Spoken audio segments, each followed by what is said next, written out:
Hey, dog, got some AI for your chat GPT? Look out, Guinness. We have a new world record. Hey, dog, got some AI in your search? Wait, we did that already. Anyway, these stories and much more on today's episode of MSP Dispatch.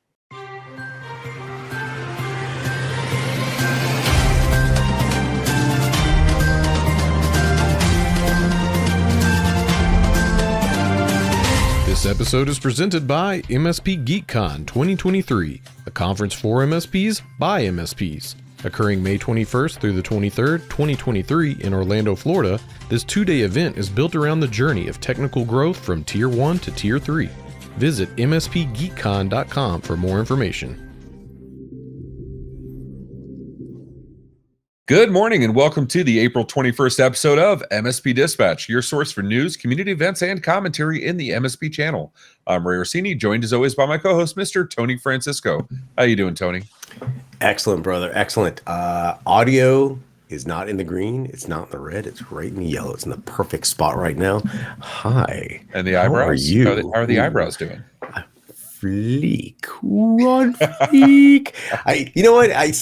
You understand that I have to say it over and over and over just so I get it. For everyone who's not listening, because I believe that today is the 111th episode, but 110 episodes ago, I'm like, what is this fleek thing? And so I got taught a whole new, so now I think I'm up to like the 90s now. Like I got through the 80s, I'm in the 90s and all the cool stuff, all the cool kids. How are you doing? I'm good. I was actually just thinking about you. Today's been a ridiculous day.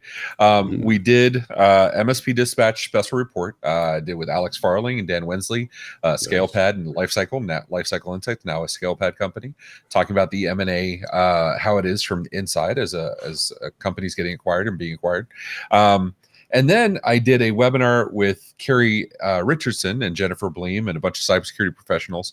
The reason I was thinking about you, though, was we were all giving away a bunch of things. Carrie was giving away a Flipper Zero. I'm giving away a Stream Deck. They were all stuff that I know that I've talked to you about, where I know you would love it. Yes, and the one thing we realized is none of us know how to use a Flipper. So that is really fun. Like, you're doing stuff. You haven't ordered all the cards from Amazon, the blank cards, and copied the cards. You can actually in this. And in the pin ports, you can extend the range. I got it up to I got between 11 and 16 feet, depending. I can't figure out what's altering that. Hey, I'm such a geek. Okay, I'm sorry. I'm so glad one of us is making use of it. I figure at MSP GeekCon, I'll just give it to Jason Slagle and be like, what do I do with this?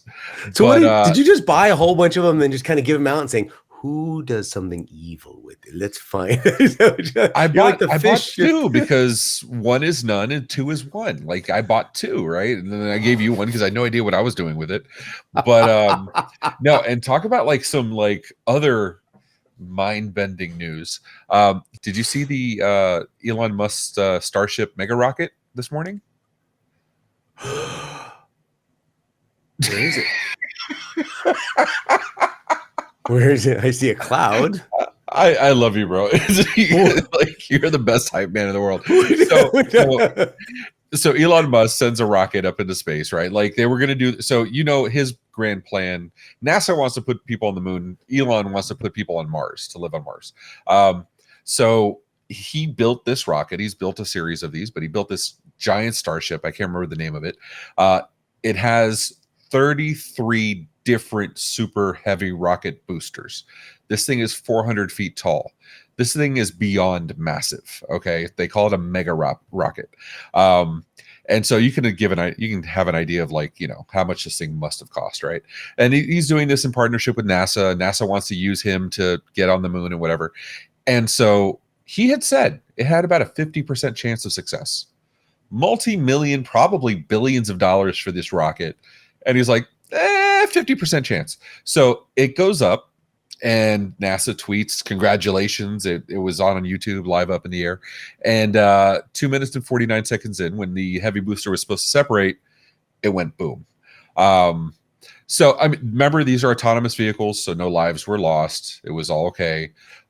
Besides the fact that it's several $1 billion of billion money. with a flip of a coin, 50-50. Yeah. He's like, I mean, if somebody said to you, I have $100,000 investment and you have a 50% chance of it succeeding, would you spend that 100 grand? I don't think I would. When that exploded, do you think he kind of went, oh man, hey, how's our Aflac insurance? Is that paid? That's what would have been great. Like if the Aflac duck would have tweeted back at him, Aflac. You got Aflac. But you know what I would bet $1 million on, sir? Today's news. Let's get into it. Let's get into the news.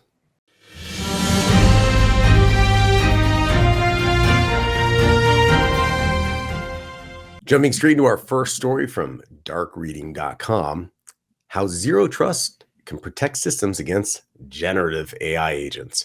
As generative AI continues to advance, security experts are focusing on how to defend systems against malicious AI agents. Zero Trust, a cybersecurity framework, is emerging as a potential solution to protect systems from such threats. Generative AI agents, with their ability to create convincing content and mimic human behavior, pose significant challenges to cybersecurity. These agents can potentially be weaponized to carry out sophisticated cyber attacks, making the need for robust defense mechanisms and measures crucial. The Zero Trust model, which revolves around the principle of never trust, always verify, offers a way to counteract malicious AI. In a zero trust framework, organizations do not implicitly trust any user or device within or outside of their network. Instead, they require continuous authentication and validation before granting access to resources.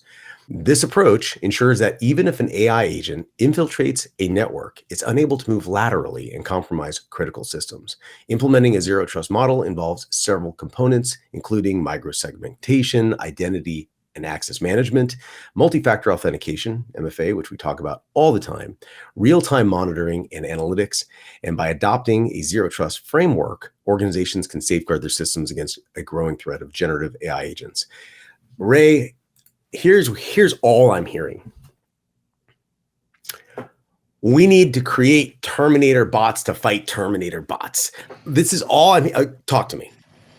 I mean, I don't hate it. At some point they're going to turn around on us. No. When has that ever happened? That's never happened. There's no movies about that. It's not like we didn't see this in the 80s and the 90s and the 2000s and the 2010s and go back to Terminator, or do you want HAL 2000 or HAL whatever, and you have iRobot. This doesn't work out. Thank you, HAL 9000. Thank you, Matt Fox. This doesn't work out for us. Skynet is coming. All I'm hoping is we'll be on Mars. That's all. I just don't understand. You mean you've got what are the different versions of the Terminator Hunter Killers, and then the T-1000, and then you have all the different types of Terminator. We are literally creating these bots right now to fight each other, but the one thing that is consistent is the human element. The ability to say, hey, how do we know each other? Which, by the way, I ask all the time. If anybody texts me, if anybody asks me how do we know each other? And somebody's asked me that, and true story. He says, blah, blah, blah. I said, hey, can you send this to me? He goes, how do we know each other? Because he learned that from me. And I said, best kisser you've ever met. He says, well, now I know it's you, which pretty much means that AI is now going to use that. Yeah, there you go. I mean, no, and I'm with you.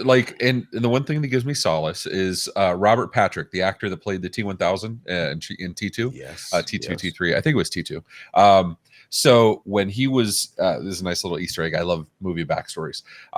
He learned to run without he conditioned himself so he wouldn't be out of breath when he was running, and he conditioned himself to not blink during any of the scenes. He only blinks in exactly one scene in the entire movie because robots don't blink.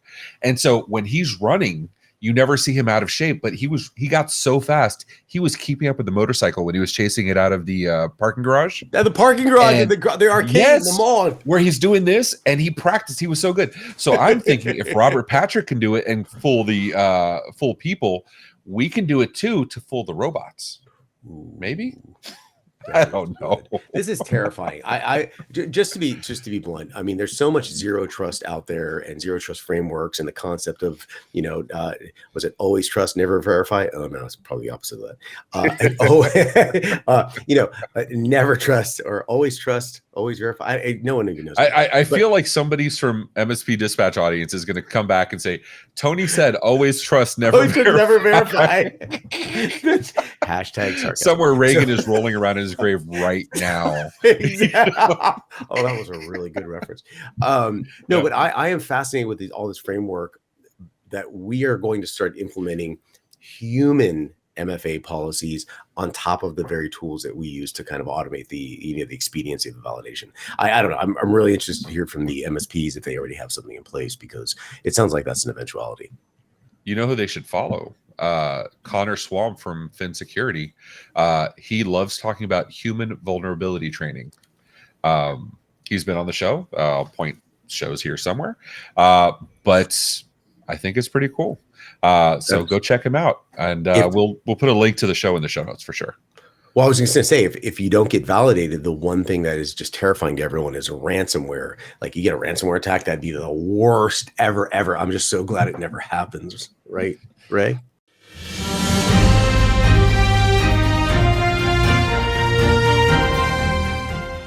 Yeah. What happened was, no, but you know what? We're breaking records. That's all I'm saying. Our second top story in security, March 2023 broke ransomware attack records with 459 incidents, written by Bill Toulis for Bleeping Computer. According to cybersecurity analysts, March 2023 witnessed a historic high of 459 ransomware attacks, indicating a significant increase of 91% from the previous month and 62% from March 2022. The massive surge was attributed to the exploitation of CVE 2023-0669, a zero-day vulnerability found in Fortra's Go Anywhere MFT secure file transfer tool by the Clop ransomware gang. The industrial sector was the most targeted sector, with 147 ransomware attacks, accounting for 32% of the recorded attacks, followed by consumer cyclicals, technology, healthcare, basic materials, financials, and educational services. It's worth noting that although these sectors may have been the most frequently attacked, it's important to recognize that the ransomware attacks are typically not targeted, but opportunistic. Clop, Lockbit, and Royal were the most active ransomware groups and primarily targeted the industrials and technology sectors. In addition, North America, 221 attacks, was the most affected region, followed by Europe, 126 attacks, and Asia, 59 attacks. The considerable increase in activity highlights the significance of timely application of security updates and implementation of additional security measures to prevent zero-day attacks. Tony, do we scream that the sky is falling? Do we just acquiesce and give Microsoft, let them do automatic updates? What do we do here? We cheer the fact that USA, 221. We the bestest. We the bestest ever. Oh my goodness. So, okay. We talk about on the show ransomware attacks. We talk about firmware updates that are required. Please, if anyone is listening to this show right now, please tell me that you've updated your Chrome browser. That includes Brave, that includes Vivaldi, that includes the Chrome itself, the browser itself, a Chromium-based browser. Please tell me you've updated it, because there is serious stuff out there right now. And we covered that on the last show. That being said, we talk about this all the time. I am terrified about what's happening. I have so many versions of my backup. I burn to DVDs or Blu-rays, and I set them aside. I know. Hold on. And then I put them in a little Faraday cage. If you did a Faraday cage like this. No, I used to have stacks of like CDRs, and I got rid of them, and DVDRs. I don't have a writer anymore. But no, I get you. Go ahead, continue, please. I'm just paranoid. I have multiple NASs with air gaps in them that turn on just for the backup and then shut back off. Because what for a variety of reasons. Specifically because of ransomware. Because ransomware, I can promise you, mark my words, if this is done correctly, something that is going to be a ransomware attack that you see today was not in there yesterday. It's been in there for a while. And if they do it correctly, it will be in there for 1 or 2 years. Okay.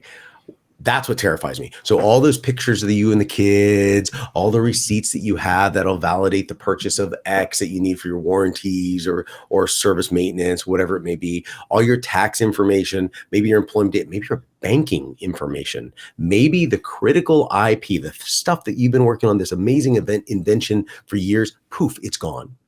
And it's from years ago. So that's why I keep things in incremental backups over years in disparate locations. But this is the type of stuff that terrifies me. Sorry to babble on and on about that, Ray. Tell me your paranoia. You're making it worse. Like, it's bad enough that this stuff keeps going on, but now you're making me feel bad that I don't have CDRs and DVDRs of my backups. Like, you're making it worse. No, and I will say one thing that's good. If you go to MSP GeekCon 2023, which we'll both be at, MSP GeekCon May 21st through 23rd, wherever that banner is going to show, there's a whole track of Secure, Defend, Recover talking about this exact stuff. So if you want to talk to your peers, if you want to learn what the best practices are, if you want to vent and have some drinks, because we've all been through the, sorry, Phil, flipper. So, we've all been through it. Go do it at MSP GeekCon. We'll all be there. Yeah, that's the best I can say, but it's okay. Tons of ransomware, not a big deal. AI is going to take over with Skynet. Fine. But at least we're done with our AI stories for today, right? Like, no more AI is going to take over our life.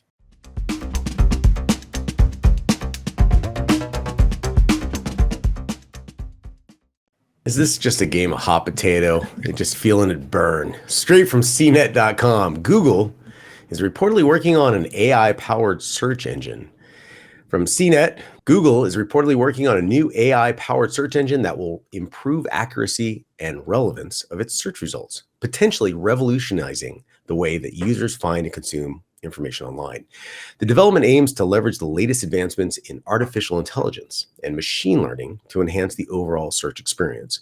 The AI-driven search engine will be designed to better understand user intent and provide a more contextual, relevant search result, addressing common frustrations with the current search engine technology. By integrating advanced language models, Google plans to deliver a richer and more personalized search results. This development highlights Google's continued commitment to innovation and reinforces the company's position as a dominant player in the search market. If successful, the AI-powered search engine could transform how users interact with the internet, making it easier to find relevant information quickly and efficiently.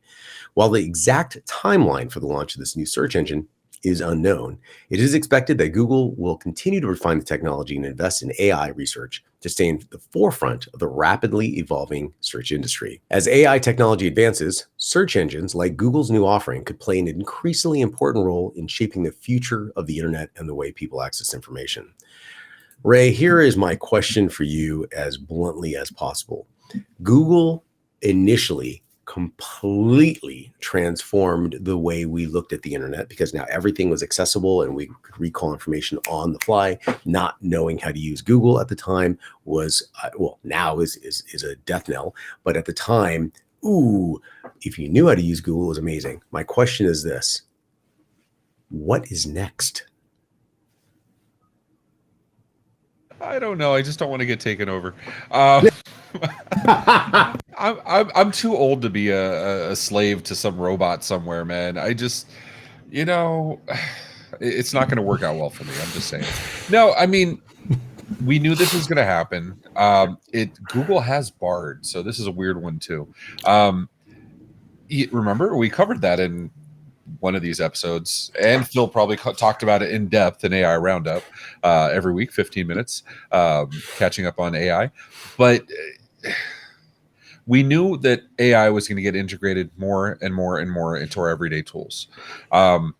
Let's be honest. The 2024 or 2025 series of luxury cars will probably have AI built in somehow. It's going to happen. And if I can stop paying for OnStar and I can go to my AI. Please make me dinner reservations for 4 at Shula's tonight at 7. Cool. I'm all for it. 100% all for it. Now, you know, when does U.S. robotics start operations again? Whatchamacallit. Now, if we're going to talk AI in the sense of like Boston Dynamics or those terrifying dogs that go upstairs and open doors, and they're basically metal velociraptors, let's be honest.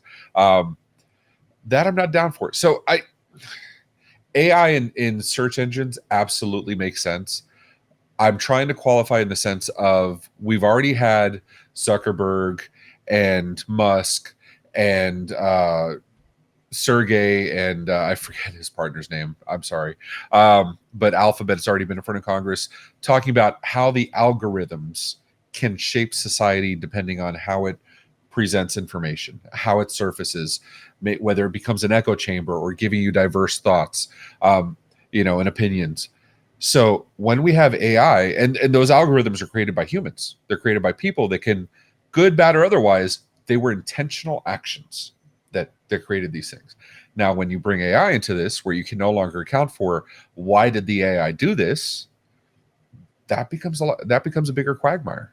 Then it's, why did I search for a garden hoe and suddenly I have tractors and kittens coming up in my search? AI will absolutely have a reason why it's doing that, but who's going to go in front of Congress and answer for it? I was going in such a different direction when you said garden hoe. But anyway, no, I totally agree. I regret it. Until you pull it back. You pull it back. But here's my question. If Elon Musk would have had AI or ChatGPT, do you think there would have prevented the explosion? I think if Congress would have had ChatGPT and used ChatGPT for the questions when they interviewed the TikTok CEO, it would have gone better. Instead of, does my TikTok connect to my Wi-Fi? That's all I'm saying. It can make for more intelligent thoughts. That's all I'm saying. You know what's also intelligent thoughts? Our notables. Let's do some of that. Let's do some notables.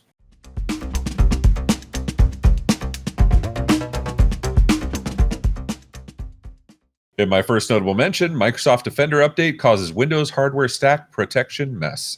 Written by Lawrence Abrams for Bleeping Computer. Windows 11 users can no longer enable Local Security Authority Protection, LSA, in the core isolation settings after a recent Microsoft Defender update. Instead, a new feature called Kernel Mode Hardware Enforced Stack Protection has been introduced to prevent ROP-based attacks. However, not all drives are compatible with this feature and requires Intel Tiger Lake CPUs or AMD Zen 3 CPUs and later. Users are having trouble enabling the new security feature because notifications say it's disabled due to conflicting drivers, but the list is empty. Also, some anti-cheat drivers can cause crashes or prevent games from running even when the feature is enabled. Microsoft has not provided any notice about the replacement of security features, nor the addition of kernel mode hardware enforced stack protection, other than a brief description in Windows Security and some documentation. In my second notable mention, Microsoft SQL servers hacked to deploy Trigona ransomware, written by Sergio Gatlan for Bleeping Computer. According to South Korea-based cybersecurity firm OnLab, hackers are using brute force or dictionary attacks to breach insecure Microsoft SQL servers on the internet. They use CLR shell malware to deploy Trigona ransomware, encrypting all files on the server. Trigona also disables system recovery and deletes any Windows volume shadow copies before encrypting and deploying ransom notes. The ransomware was discovered in October 2022, demands Monero payments, and steals sensitive documents, but leaves specific folders untouched. The game behind Trigona has been linked to multiple attacks and submitted 190 samples to ID Ransomware this year. And in our rare third notable mention, this is coming from Huntress Labs, posted to RMSP just a few minutes before recording.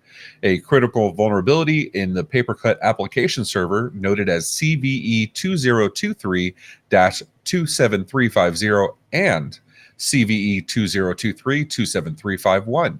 The Huntress team is currently tracking 2 vulnerabilities in the Papercut application server, which are being exploited in the wild. The vulnerabilities can allow attackers to bypass authentication and also lead to remote code execution as system on affected server versions. Huntress has already seen active exploitation of this vulnerability, and they are tracking it further updates to follow. We will leave the Reddit thread in the show notes so you can follow the latest updates. And in my first notable mention from TheVerge.com, Elon Musk is threatening to sue Microsoft. Microsoft's advertising platform announced that it would stop supporting Twitter, reportedly due to Twitter's changes requiring payment to access its API. And apparently, Elon Musk does not like that. Elon Musk has threatened to file a lawsuit against Microsoft over its AI technology, accusing the tech giant of stealing SpaceX's intellectual property. The dispute began when Microsoft allegedly reversed engineered SpaceX's AI software and incorporated it in their own products. Musk's claim has led to a heated exchange on social media between Musk and Microsoft CEO Satya Nadella. In response to the accusations, Nadella has denied any wrongdoing and assured that Microsoft has developed its AI independently. As tensions escalate, industry experts speculate whether the conflict will lead to a high-profile legal battle between the two tech giants. The lawsuit, if it proceeds, could potentially set a precedent for future disputes concerning AI technology and intellectual property rights. And in my not-so-rare second notable mention, from bleepingcomputer.com, Google patches another actively exploited Chrome zero-day problem. Google has patched a zero-day vulnerability, CVE 2023-1608, that was actively exploited in the wild. The security flaw, found in Chrome's V8 JavaScript engine, was categorized as a high-severity use-after-free issue. Users are urged to update their browsers to version 101.0.4950.71, which contains the fix to protect themselves from potential attacks.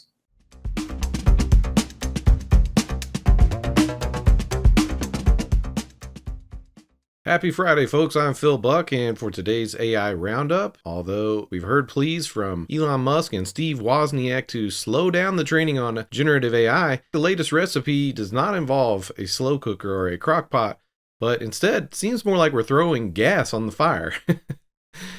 In an article from TheVerge.com, Stability AI has released a suite of open source large language models called StableLM, now available for developers on GitHub. Like ChatGPT, StableLM efficiently generates text and code using a larger version of the Pile dataset, which includes sources like Wikipedia, Stack Exchange, and PubMed. StableLM models currently have between 3 billion and 7 billion parameters, with 15 to 65 billion parameter models expected later. This release builds on Stability AI's mission to make AI tools more accessible, as demonstrated with its Stable Diffusion text-to-image AI. A demo of StableLM's fine-tuned chat model can be tested on Hugging Face, and if you try it out, let us know what you think in the MMN Discord. And with yet another LLM on the market, I'm wondering how long until we get a Battle Royale deathmatch to see which AI is the strongest one to rule them all. And that's it for today's AI Roundup. I'm Phil Buck. Now back to Ray and Tony in the studio.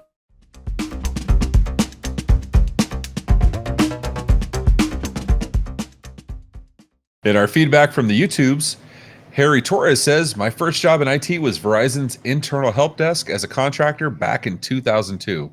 Congrats, Harry. You're both old and you work for Verizon. No, man, I'm there with you. Congratulations, dude. There are plenty of amazing upcoming events taking place across the community, so let's see what's happening this week. April 23rd through the 25th, an in-person event, Midsize Enterprise Services in Orlando, Florida. And April 24th through the 27th, another in-person event, RSA Conference in San Francisco, California. Also running the 24th through the 27th, another in-person event, Kaseya's Connect IT Global in Las Vegas, Nevada. And coming from the MSP Media Network this week, we have, in case you missed it, AI Roundup Episode 7, Can't Feel My Face When I'm Eating AI Corn Dogs. On April 26th at 1 p.m. Eastern, MSP Dispatch with a special report, Mergers and Acquisitions, an Employee's Insider Perspective. And as always on Tuesdays and Fridays at 10 a.m. Eastern, MSP Dispatch presented by the MSP Media Network.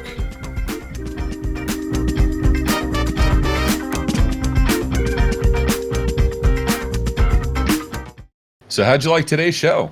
If you like it, hit the thumbs up button. If you didn't, go ahead and hit it 3 times. If you felt it went up like a rocket, even better. And if you felt we bombed like a rocket, if you want to hear more, go ahead and hit the subscribe button on YouTube or your favorite podcatcher. Did you know we also have a Discord where we post stories all week? You can propose your own stories and even vote on which ones we'll cover. As my friend Rich Banky says, make sure to tell a friend. Also, be sure to follow us on social media at MSP Media TV so you can find out when we do the live special reports. Have any questions? Email news@mspmedia.tv for answers on the next episode, or leave us a voicemail, 833-MSP-Network. Tony, AI is taking over our jobs, but not yet. We got at least one more episode where it's you and me, brother. Hey, listen, I'm going to know how to survive because of my Flipper Zero. You, in the most flipperish, dolphin-y kind of way, are. Nope, I got my action cam. So here's my thing. I think if I have enough technology products around me, they'll just assume I'm a robot. I'm one of them. And Tony, in possibly the worst episode of me reaching behind to show you something. Let me pull up Amazon. This is my project cart of all the stuff I'm working on. So. What is that, an oscilloscope? Are you there dead bodies attached to that? You're like, let me bring you back to life. It's alive. It's alive. If people only knew what happens off camera in this office. Tesla glow spheres all over the place. And oh my gosh. Or maybe I am the AI. You know what? Let's talk about it on Discord until the next episode. But for now, ladies and gentlemen, take care of yourselves and each other. Be safe, everyone.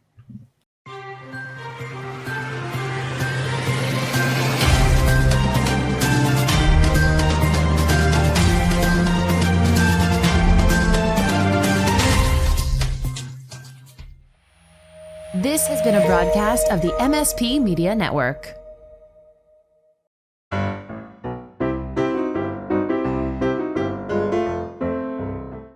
This development highlights Google's continued commitments to.